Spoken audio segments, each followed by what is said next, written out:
আমাদের প্রত্যেকের জীবনে একটা নিজস্ব গল্প আছে। হয়তো সেই গল্পটা একটু সাজিয়ে গুছিয়ে নিলে এমন একটা গল্প তৈরি হবে যা অনেক দিন পর্যন্ত মানুষের হৃদয় জুড়ে থাকবে। এমনই একটা ঘটনা ঘটেছিল হৌশিক নামের কোরিয়ান এক ছেলের সাথে। সে তার প্রেমের গল্পটা ইন্টারনেটে লিখেছিল, আর তার ইন্টারনেটে লেখা সেই গল্পের উপর তৈরি করেই হয়েছিল সর্বকালের সেরা এই সিনেমাটি। 2001 সালে মুক্তিপ্রাপ্ত সাউথ কোরিয়ান এই রোমান্টিক মুভিটার রেটিং হচ্ছে 8/10। তো বন্ধুরা, আর বেশি কথা না বলে চলুন সরাসরি মুভির গল্পটি শুরু করা যাক।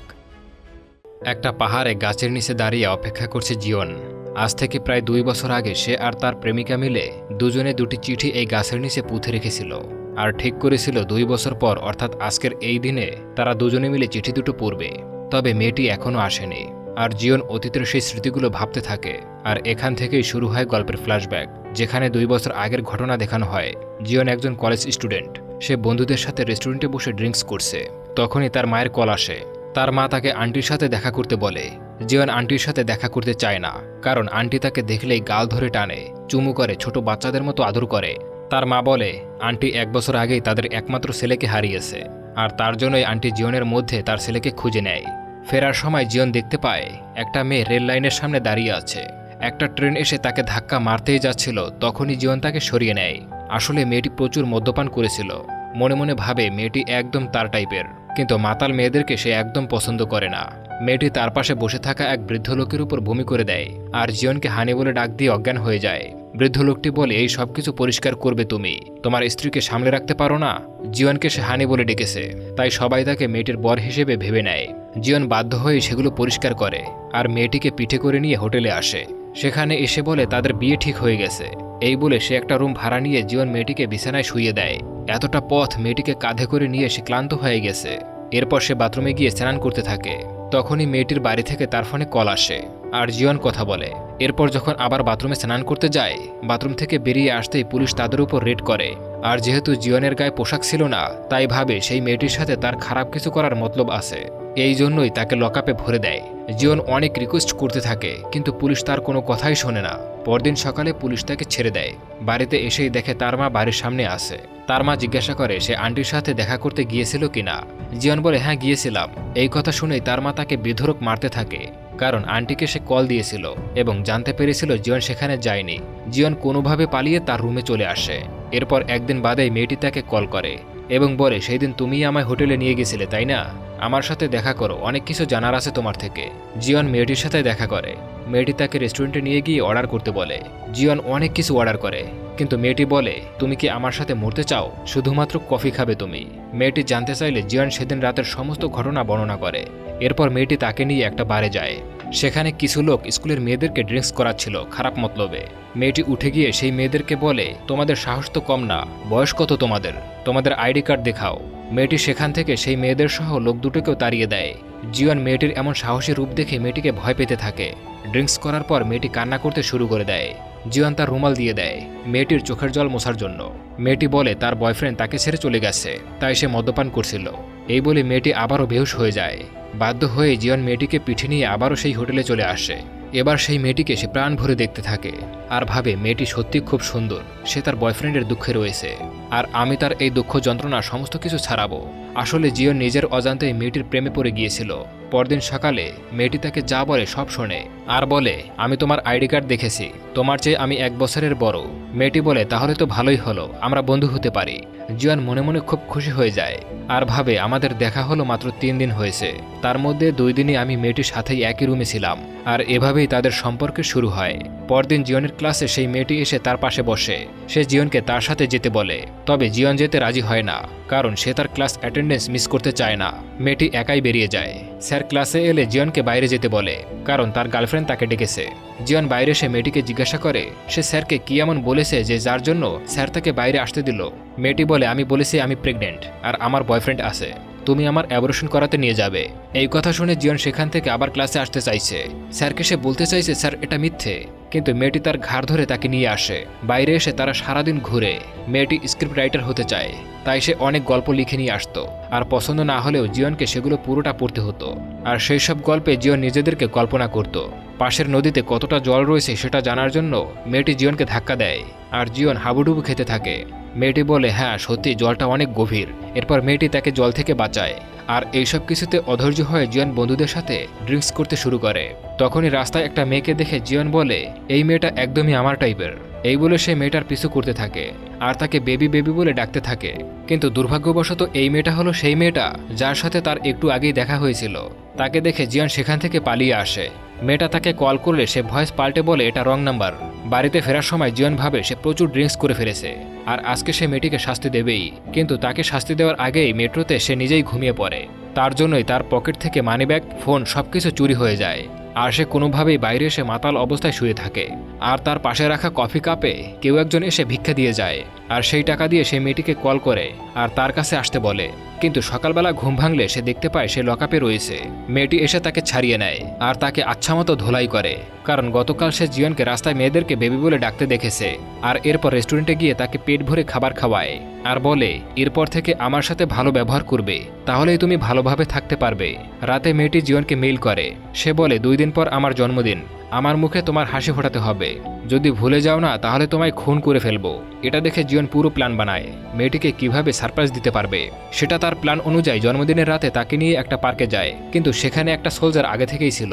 সেই সোলজার তাদেরকে গান পয়েন্টে রেখে জিয়নকে জিজ্ঞাসা করে মেয়েটি তার কি হয় আর কেনই বা তারা এত রাতে এখানে এসেছে। জিয়ন বলে তারা শুধুমাত্র বন্ধু।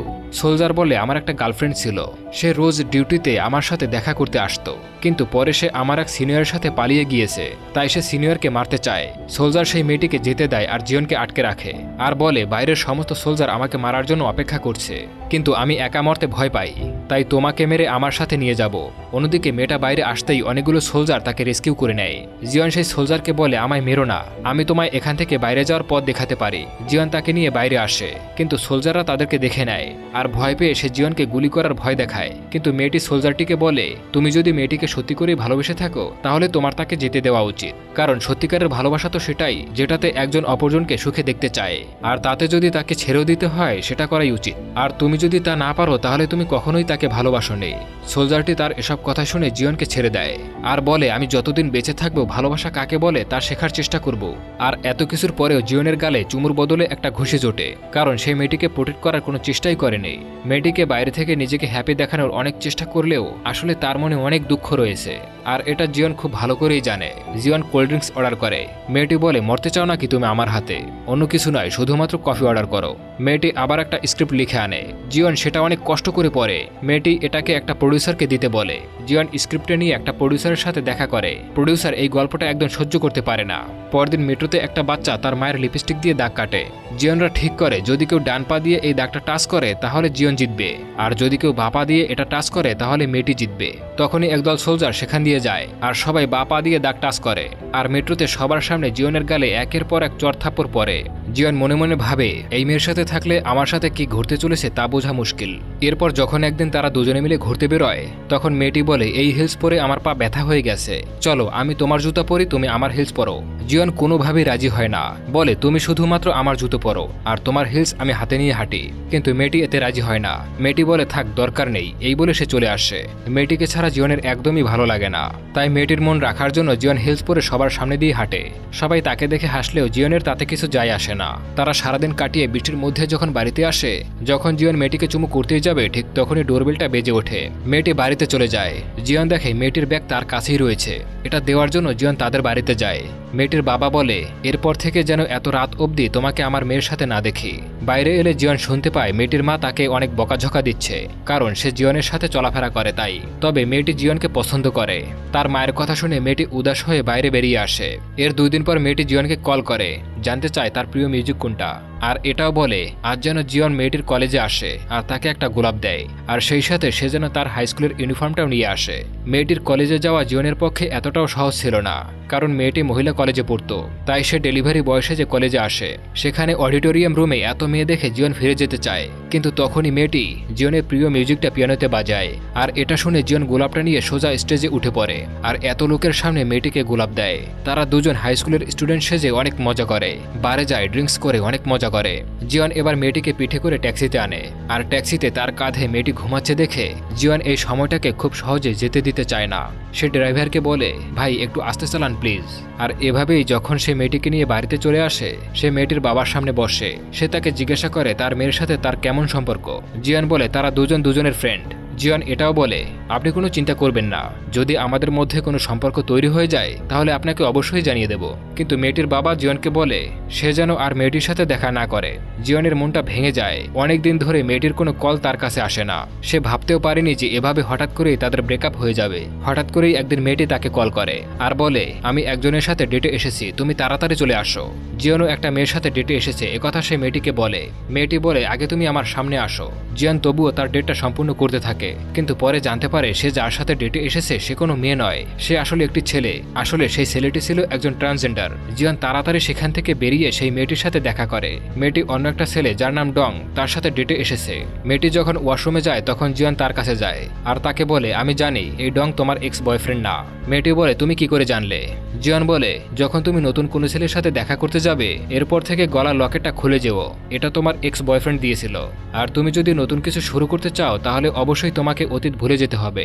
মেয়েটি বলে, তার মা তাকে ডংয়ের সাথে দেখা করতে বলেছিল, তাই তার জন্যই এখানে এসেছে। জিওন মেয়েটির গলা থেকে লকেটটা খুলে তার হাতে দেয় আর বলে, আমি তোমার সমস্ত কথা শুনলেও সব ছেলেরা তোমার সমস্ত কথা শুনবে না, তাই ছেলেদের প্রতি তোমাকে একটু বাধ্য হতে হবে। মেয়েটি ফিরে এসে দেখতে পায় জিওন সেখান থেকে চলে গেছে আর জিওন ডংকে বলে গিয়েছে আমাকে ভুলে গেছে। আর ডং মেয়েটিকে বলে, জিওন আমাকে বলে গিয়েছে তোমার কথা সব শুনতে, তুমি কি পছন্দ করো কি না করো সেটাও আমাকে বলে গিয়েছে। রেস্টুরেন্টে বসে শুধুমাত্র কফি অর্ডার দিতে হবে সেটাও সে বলেছে। এই কথাগুলো শুনে মেয়েটি কান্না করতে থাকে। সে কান্না করতে করতে দৌড়ে মেট্রো স্টেশনে যায় আর সেখানে এসে সে জিওনকে খুঁজতে থাকে, কিন্তু জিওনকে কোথাও দেখতে পায় না। এরপর সে সিসিটিভি রুমে গিয়ে মাইকে জিওনকে ডাকতে শুরু করে। জিওন তার ডাক শুনে সেখানে আসে আর এসেই মেয়েটিকে জড়িয়ে ধরে। মেয়েটিও অনেক খুশি হয়ে যায়, কিন্তু পরের মুহূর্তে আবারও জিওনকে ঘুষি মারে। জিওন বুঝতেই পারে না মেয়েটির সাথে তার কি সম্পর্ক বা কেমন সম্পর্ক। জিওন মেয়েটিকে তার বাড়ি পর্যন্ত ছেড়ে আসে, তাকে চুমুও করতে যায়, কিন্তু তাদের মধ্যে কোনো রকমের চুমু হয় না। পরদিন তারা দুজনে একটা পাহাড়ের গাছের নিচে আসে। মেয়েটি জিওনকে বলে, আচ্ছা যদি কেউ সামনের পাহাড়ে বসে থাকে তাহলে আমি যদি তাকে ডাক দিই তাহলে সে কি আমাকে শুনতে পারবে?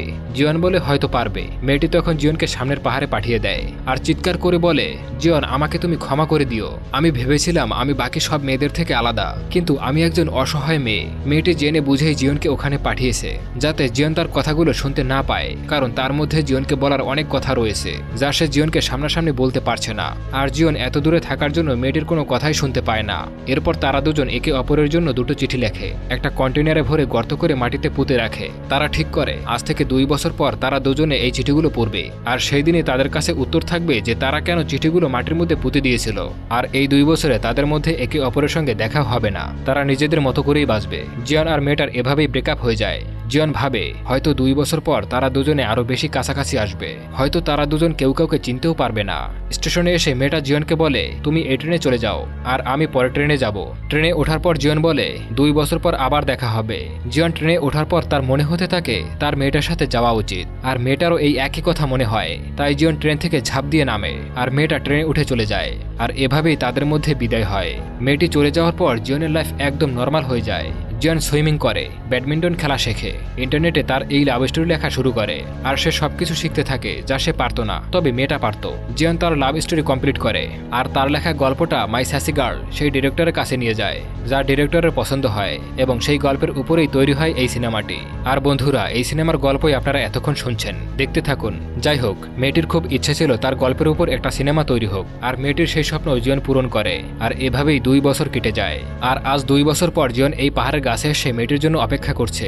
অনেক অপেক্ষা করলেও মেয়েটি সেখানে আর আসে না। সেই জন্য জিওন নিজেই কন্টেনারটা বের করে আর মেয়েটার চিঠি পড়তে শুরু করে। চিঠিতে মেয়েটি লিখেছে, জিওন তুমি কেমন আছো?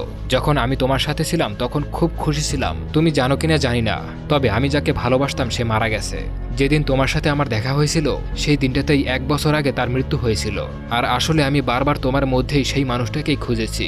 জানি এটা করা একদমই উচিত হয়নি, তবু আমি খুঁজেছি। তার সাথেও আমার মেট্রোতেই দেখা হয়েছিল, যেভাবেই তোমার সাথে হয়েছিল ঠিক সেভাবেই। তখন আমি ভীষণ অসুস্থ ছিলাম আর সেই মানুষটা তোমার মতোই আমার সব কথা মেনে নিত।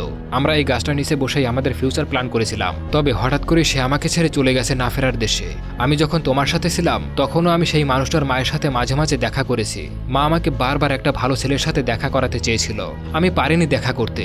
যেদিন তোমার সাথে আমার প্রথম দেখা হয়েছিল সেদিনই আমি এই গাছটার নিচে এসে বসেছিলাম। আর তোমাকে দেখার পর আমার মনে হয়েছে আমার ভালোবাসার মানুষটাই হয়তো তোমার সাথে আমার দেখা করিয়ে দিতে চেয়েছে। কিন্তু যখন আমি তোমাকে পছন্দ করতে শুরু করলাম তখনই নিজের প্রতি কেমন যেন খারাপ লেগেছিল। এটা ভেবে হয়তো সেই মানুষটার প্রতি আমি অন্যায় করছি। আমি যতই তোমার কাছে এসেছি ততই এই চিন্তা আমাকে তিলে তিলে কষ্ট দিচ্ছিল। তাই আমি বুঝতে পেরেছি আমার এই অতীতকে ত্যাগ করতে হবে তোমার সাথে থাকতে গেলে। আর আমি একাই এটাকে ভুলতে চাই। যদি 2 বছর পর তোমার সাথে না থাকি বুঝে নিও আমি এখনো তার স্মৃতিকে ভুলতে পারিনি। আমি খুব তাড়াতাড়ি তোমার সাথে দেখা করতে চাই যাতে খুব তাড়াতাড়ি তোমার চিঠিটা পড়তে পারি। জীবন ওই দিনের পরও অনেকদিন এই গাছতলায় এসে অপেক্ষা করত, তবে মেয়েটির দেখা সে পায়নি। এভাবেই আরও 1টি বছর কেটে যায়। একদিন মেয়েটি হঠাৎ সেখানে আসে। সে দেখতে পায় এখানে একজন বৃদ্ধ বসে আছে। সে বৃদ্ধকে জিজ্ঞাসা করে, আপনি এখানে মাঝে মাঝেই আসেন? বৃদ্ধ বলে, হ্যাঁ, এই গাছটা একটা সিক্রেট আছে। মেয়েটি বলে, এখানে আমারও একটা সিক্রেট আছে। 3 বছর আগে একটা ছেলেকে বিদায় জানিয়ে এখানে একটা চিঠি পুঁতে রেখেছিলাম, তবে আজও আমি কোনো সিদ্ধান্ত নিতে পারিনি। ভেবেছিলাম 2 বছর হয়তো তার সাথে কোথাও না কোথাও আমার দেখা হয়ে যাবে, কিন্তু তা হয়নি। বৃদ্ধটি বলে, ভাগ্য কাকে বলে জানো? এই গাছটাকে যে দেখেছো এটা একদম আগের গাছটার মতো দেখতে হলেও এটা সেই গাছ নয়। 1 বছর আগে বজ্রপাতে আগের গাছটা মরে গিয়েছিল। তখন একটি ছেলে এরকমের একটা গাছ এখানে লাগিয়েছিল আর বারবার আমাকে জিজ্ঞাসা করেছিল এটা আগের গাছটার মতোই হয়েছে কিনা। আমি কারণ জিজ্ঞাসা করলে সে বলেছিল এই গাছটার নিচেই একজন মেয়ে এসে তার জন্য অপেক্ষা করবে। এটা শুনে মেয়েটি বুঝে যায় জিওনি সেই গাছটা লাগিয়েছিল। সে জিওনের চিঠিটা পড়ে, জিওনের সাথে কল করে যোগাযোগ করার চেষ্টা করে, তবে সে করতে পারে না। সে প্রচুর কান্না করতে থাকে। পরদিন সে মেট্রোতে চলে যায় আর তখনই জিওন সেখানে আসে, তবে মেট্রোর দরজা বন্ধ হয়ে যায়। জিওন বাইরে থেকে বুঝতে পারে এটা আসলে সেই স্যাসি গার্ল। মেয়েটি তার এক্স বয়ফ্রেন্ডের মায়ের সাথে দেখা করে। তখনই সেখানে জিওন চলে আসে আর মহিলাটা তার গাল টেনে আদর করতে থাকে। আসলে এই মহিলাটিই হলো জিওনের সেই আন্টি। জিওন আর মেয়েটা একে অপরকে দেখে অবাক হয়ে যায় আর মনে মনে অনেক খুশি হয়ে যায়। আন্টি মেয়েটিকে বলে, এই ছেলের সাথেই তোমার দেখা করাতে চেয়েছিলাম। তিনি এটাও বলে জিওনের ইংল্যান্ডে যাওয়ার কথা রয়েছে, সেখানে মেয়েটি তাকে সাহায্য করতে পারবে। জিওন বলে, আমাকে এখন আর ইংল্যান্ড যেতে হবে না। তারা দুজন দুজনকে দেখতে থাকে। আন্টি অবাক হয়ে বলে, তোমরা দুজন আগে থেকে দুজনকে চেনো নাকি? তখন দেখানো হয় তারা দুজন একে অপরের হাতটা ধরে আছে আর এভাবেই তাদের আবার দেখা হয়। তাদের পুরনো সেই গল্পটা আবার নতুন করে শুরু হয় আর এর মধ্যেই গল্পটা এখানে শেষ হয়ে যায়। তবে আপনারা একটা বিষয় নোটিশ করেছেন কিনা জানি না, এই পুরো মুভিটায় কোথাও মেয়েটির নাম উল্লেখ করা হয়নি। তো বন্ধুরা, আজকের গল্পটি আপনাদের কেমন লেগেছে সেটা অবশ্যই কমেন্ট করে জানাবেন। তো দেখা হচ্ছে পরবর্তী ভিডিওতে, ততক্ষণ মুভি গল্পের সাথেই থাকুন।